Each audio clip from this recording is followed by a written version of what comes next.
Sabe quando o dia termina e você tem a sensação de que nada aconteceu? Quando você vive procurando motivos para continuar, mas nunca encontra? Era uma interminável busca. Não sei ao certo em que momento eu virei essa chave. Mas só sei que depois disso, tudo foi diferente.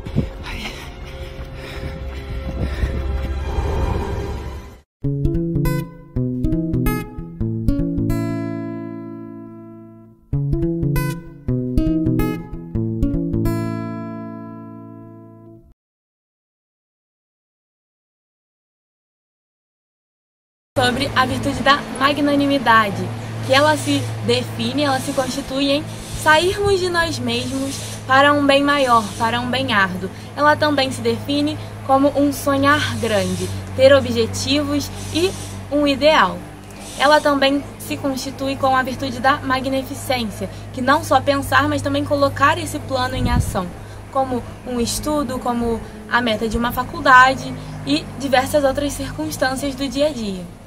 Então, na magnanimidade, é importante que, para as crianças e os jovens, estabeleçamos metas para que eles alcancem e também incentivar que a criança e o jovem não tenha medo de passar por determinados sofrimentos para alcançar aquela meta, mas também não se cobrar demais. Então, alcançar uma meta, mesmo que pequena, se alegrar naquela meta, fazer com que a criança se alegre e também mostrar, poxa, que bom que você conseguiu, mas sempre incentivando mais, para que ela possa se aperfeiçoando, mas não essa inconformidade, né? Não, nunca tá bom, mas e sempre aperfeiçoando. Assim a criança, cumprindo as metas, ela vai sempre tendo essa visão de que ela sempre vai poder se aperfeiçoar. E como o Felipe dizia, qual é o problema de a gente não inculcar nas crianças os grandes sonhos? Ou de a gente não ensinar as crianças e os adolescentes a se alegrarem com as conquistas? Bom, o primeiro problema de nós não ensinarmos eles a se alegrarem com as pequenas conquistas é eles crescerem com essa sensação de insatisfação, como se o valor deles consistisse sempre num porvir, numa coisa, como se só o caminho fosse aquilo que faz com que eles se sintam com valor e não aquilo que eles alcançam, né? Então vou dar um exemplo. Se um filho tem muita dificuldade de matemática, estava tirando apenas 7, e aí o filho chega para o pai e para a mãe e diz: pai, mãe, eu tirei 8. E aí o pai e a mãe falam: nossa, você não fez mais do que obrigação. O que essa criança vai pensar? Ela vai pensar que não tá bom, que mesmo aquele bom dela não é bom o bastante. Então, ela vai ficar chateada com aquilo.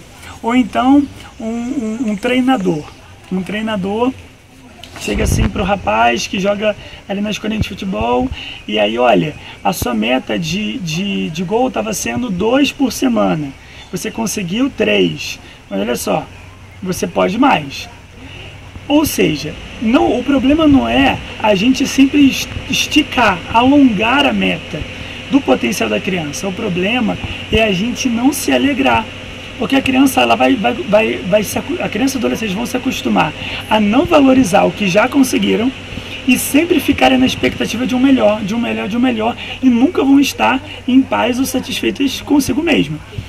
A autossatisfação, a autorrealização não é um impedimento para o progresso, desde que a gente, ao mesmo tempo, ensine eles a se alegrarem com o que conquistam e sempre procurarem mais. E o segundo problema, a gente não inspirar bons sonhos, grandes metas no coração das crianças e adolescentes, é que eles acabam se tornando aquilo que é o contrário da magnanimidade. Enquanto a pessoa magnânima, ela sonha grande, e ela, vamos dizer assim, contagia as pessoas com aquele sonho dela, seja para se associar ao sonho dela, seja para que as pessoas compartilhem daquilo que ela sonha e alcança, ela se torna um pusilânime, ou seja, uma pessoa que sonha baixo ou que não sonha. Então, a pessoa pusilânime, ela não tem aquela força, aquela fibra interior de convencer e entusiasmar as pessoas para outras coisas. Então, eu vou dar um exemplo. uma criança desde pequena, ela aprende, sei lá, a tocar piano. Né? Então, ela coloca, mesmo com uma condição pobre, ela coloca na cabeça dela que ela quer aprender a tocar piano. E aí aquela criança, ela sonha, ela contagia os pais com aquele sonho, os pais conseguem aula de piano para ela. E ela vai, então ela vai sonhando. Talvez até ela se tornar um pianista ou uma pianista famoso, então o grande sonho, ou tocar num lugar muito importante, ou ser compositor musical, etc., tem um caminho a percorrer. Mas se essa pessoa for magnânima, desde pequena, né, a criança, adolescente, eles vão contagiar, então os familiares vão se contagiar com aquilo ali, eles vão acompanhar aquilo ali, os amigos, os professores, ou seja, ela vai alastrar aqui. O pusilânime, pelo contrário, não. Ele não vai ter um grande sonho, ele não vai contagiar as pessoas com as conquistas, pelo contrário, para ele não sabe se ele tem na mão uma coisa de grande ou de pouco valor, porque ele não tem uma meta. Uma coisa são 2 limões na mão de quem pensa fazer, sei lá, 5 litros de limonada. Outra coisa são 2 limões na mão de alguém que não tem nenhuma meta. Ela não vai nem dar importância para aquilo que ela tem na mão. Então essa importância de a gente criar os nossos filhos para a magnanimidade ou educar os nossos alunos para a magnanimidade, para que eles saibam aproveitar as ocasiões. Uma ocasião só é aproveitada quando a pessoa sabe onde ela quer chegar, tá certo?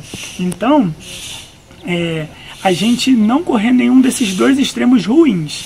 O extremo de nunca valorizar as conquistas, mas esticar as metas, e o extremo de nunca colocar nenhum sonho grande.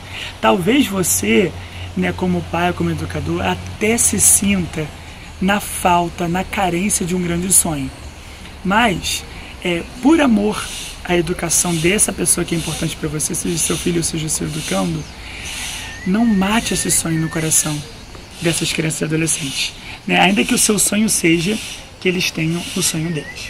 Então, partindo desse ponto, né, sobre incentivar nossas crianças a ter sonhos grandes, porque isso é a virtude da magnanimidade, também é importante os meios, né? Porque nós precisamos incentivar os sonhos, mas também incentivar o ato, né, o acontecimento da coisa. Então, é importante conversar com o filho qual é o sonho profissional dele, né? Qual é o sonho para uma vida futura, né? Então, exemplo, o filho ele conversa com o pai que ele tem um sonho de jogar futebol.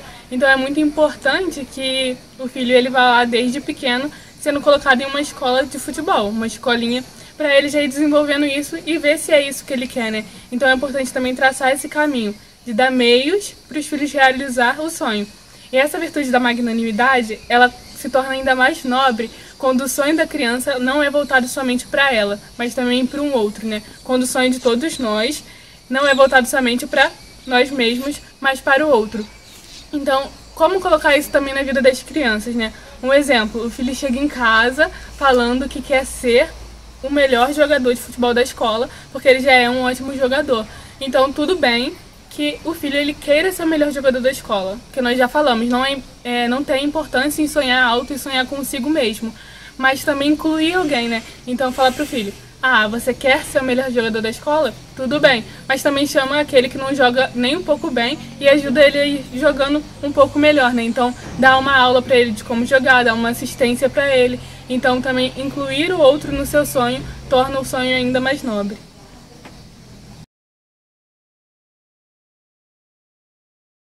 If you want to change the world, start off by making your bed. If you make your bed every morning, you will have accomplished the first task of the day. It will give you a small sense of pride, and it will encourage you to do another task, and another, and another. And by the end of the day, that one task completed will have turned into many tasks completed. Making your bed will also reinforce the fact that the little things in life matter. If you can't do the little things right, you'll never be able to do the big things right. And if by chance you have a miserable day, you will come home to a bed that is made. That you made. And a made bed gives you encouragement that tomorrow will be better. To pass SEAL training, there are a series of long swims that must be completed. One is the night swim. Before the swim, the instructors joyfully brief the students on all the species of sharks that inhabit the waters off San Clemente.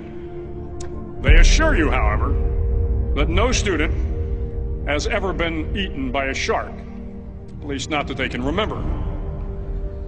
But you are also taught that if a shark begins to circle your position, stand your ground. Do not swim away.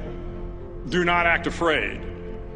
And if the shark, hungry for a midnight snack, darts towards you, then summons up all your strength and punch him in the snout, and he will turn and swim away. There are a lot of sharks in the world. If you hope to complete the swim, you will have to deal with them. So if you want to change the world, don't back down from the sharks. Over a few weeks of difficult training, my SEAL class, which started with 150 men, was down to just 42. There were now 6 boat crews of 7 men each. I was in the boat with the tall guys, but the best boat crew we had was made up of the little guys, the Munchkin crew, we called them. No one was over 5'5". The Munchkin boat crew had 1 American Indian, 1 African American, 1 Polish American, 1 Greek American, 1 Italian American, and 2 tough kids from the Midwest. They out-paddled, outran, and outswam all the other boat crews. The big men in the other boat crews would always make good-natured fun of the tiny little flippers the Munchkins put on their tiny little feet prior to every swim. But somehow these little guys, from every corner of the nation and the world, always had the last laugh, swimming faster than everyone and reaching the shore long before the rest of us. SEAL training was a great equalizer. Nothing mattered but your will to succeed, not your color, not your ethnic background, not your education, not your social status. If you want to change the world, measure a person by the size of their heart, not by the size of their flippers.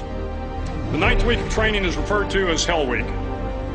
It is 6 days of no sleep, constant physical and mental harassment, and 1 special day at the Mud Flats.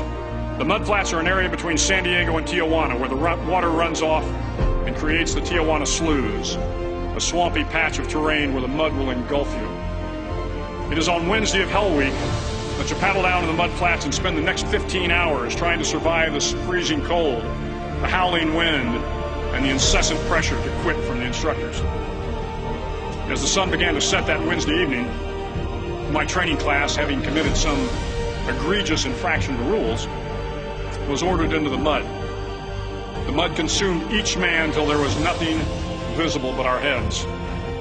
The instructors told us we could leave the mud if only 5 men would quit.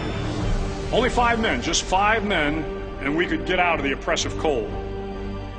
Looking around the mud flat, it was apparent that some students were about to give up. It was still over 8 hours till the sun came up. 8 more hours of bone-chilling cold. The chattering teeth and the shivering moans of the trainees were so loud, it was hard to hear anything. And then one voice began to echo through the night. One voice raised in song. The song was terribly out of tune, but sung with great enthusiasm. One voice became 2, and 2 became 3, and before long, everyone in the class was singing. The instructors threatened us with more time in the mud if we kept up the singing, but the singing persisted. And somehow the mud seemed a little warmer, and the wind a little tamer, and the dawn not so far away. If I have learned anything in my time traveling the world, it is the power of hope. The power of one person, a Washington, a Lincoln, King, Mandela, and even a young girl from Pakistan, Malala. One person can change the world by giving people hope. So if you want to change the world, start each day with a task completed. Find someone to help you through life. Respect everyone. Know that life is not fair and that you will fail often. But if you take some risks, step up when the times are the toughest, face down the bullies, lift up the downtrodden, and never ever give up. If you do these things, the next generation and the generations that follow will live in a world far better than the one we have today.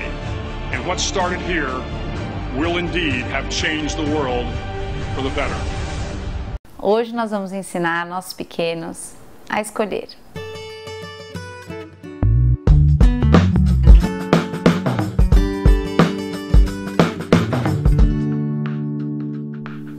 Olá, meu nome é Daniela Freixo de Faria e hoje nós vamos falar sobre a importância de ensinarmos nossos pequenos a escolherem. Esse processo ele acontece dentro do nosso dia a dia, dentro da educação das crianças. Muitas vezes a gente dentro da história do vamos tomar banho, hora de tomar banho, olha só, agora tem que fazer não sei o que, agora tem que fazer lição, e toda a nossa vida corrida e todo o nosso dia a dia, muitas vezes isso acaba virando um embate cansativo, exaustivo e que faz com que a gente perca muito tempo e muita energia do nosso encontro com os pequenos. O processo de escolha ele é muito simples. Dentro da noção de consequência, de ensinar consequência para as crianças, a gente pode oferecer duas opções viáveis para que a criança escolha qual ela prefere viver. Assim, ela consegue perceber que ela faz uma escolha e ela mesma vive esse resultado, do mesmo jeito que como quando ela tem alguma atitude, ela vai viver a consequência. Fazermos nossos pequenos pensarem e escolherem faz com que o nosso dia a dia fique muito mais tranquilo. Vou dar alguns exemplos. Você já chamou o seu filho para tomar banho um monte de vezes e ele continua enrolando. Ao invés disso, você pode dizer para ele: filho, o que você prefere? Tomar banho agora, depois a gente vai jantar e aí depois vai dar tempo de brincar? Ou você prefere continuar enrolando mais um pouquinho, que você tá aí todo de preguiça, e depois jantar e ir direto para a cama? Ele vai te olhar com o olhinho arregalado dizendo: o que ela tá falando? Não, é verdade, escolhe você. Você prefere isso ou isso? E o que ele escolher, dentre as opções que você deu, deixa ele viver. Muitas vezes a criança vai falar: não, prefiro ficar aqui de preguiça, enrolando e tudo mais. Tudo bem, você deu essa opção também. E aí, sabe o que acontece? Na hora que acaba o banho, acaba o jantar, ele vai olhar para você e vai dizer: mãe, deixa eu só brincar mais um pouquinho, ou deixa eu só ficar na televisão mais um pouquinho. Nessa hora, vale o que a gente combinou.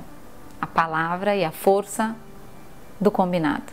Filho, você escolheu hoje fazer dessa maneira, então a gente vai viver o que você escolheu. Amanhã, faça diferente, escolha de outra forma, escolha outra coisa. A criança que tem essa ajuda nossa para pensar que atitude eu vou ter, para que resultado eu quero ter, essa criança, ela começa a viver a percepção de todas as ofertas e de todos os caminhos antes mesmo de vivê-los. E isso é muito rico e muito importante, porque ela não só vive a consequência de algo que já aconteceu, ela também pode escolher viver um caminho porque ela quer determinado resultado. Isso, junto do dia a dia com a consequência das atitudes acontecendo, faz com que o nosso dia a dia fique muito mais leve e muito mais tranquilo. Óbvio que logo as crianças estão devolvendo para nós: escuta, mãe, eu te dou duas opções. O que você prefere? Ir almoçar na lanchonete, depois tomar um sorvete, ou comer uma pizza e depois comer brigadeiro? E nessa hora a nossa resposta pode ser muito gostosa, que é: nossa, que opções incríveis! Vamos combinar de um dia a gente escolher entre elas?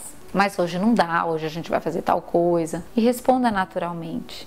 Muitas vezes a gente confunde o ou você vive isso ou você vive isso com o se você. Se você não parar agora, você não vai passear. Se você não parar agora, você não vai para a festa. A distância entre o ou você prefere isso ou você prefere isso, com os respectivos resultados, é muito diferente do se você. O se você, ele deixa a criança encolhida, frágil, ela não consegue responder livremente a uma escolha, porque de uma maneira ou de outra ela está acuada, porque se ela não fizer tal coisa, ela não tem tal coisa. Existe uma ameaça contida dentro dessa frase. E logo as crianças voltam para nós dizendo se você. E a gente também se sente acuado e apertado no cantinho, querendo fazer diferente. Eu lembro uma vez, teve um menino muito querido que dizia para mim assim: se você não me deixar brincar com mais um brinquedo, eu nunca mais volto aqui. E esse menino muito querido, ele dizia isso para mim e eu disse para ele: eu vou morrer de saudade de você. Ele: Dani, com você não funciona. Não funciona. O se você prende, o ou você possibilita a escolha. Faça isso no seu dia a dia e você vai notar a diferença. As crianças são muito inteligentes e sabem fazer boas escolhas. Na dica dessa semana, eu quero recomendar esse livro, chama O Pote Vazio. É uma lenda chinesa que trata da importância da gente falar sempre a verdade e coloca isso de uma maneira muito delicada e muito amorosa. Além disso, é um livro que trata das flores, das plantas. E meu convite é para a gente florir a nossa casa. Traga uma flor, traga as crianças para plantar algo ou para de repente cuidar da flor que você tem em casa. E conte do quanto esse ser vivo é importante e floresce a nossa vida também. Se você curtiu esse vídeo, compartilhe, se inscreva no canal e a gente se vê semana que vem. Mande suas perguntas. Tchau, tchau!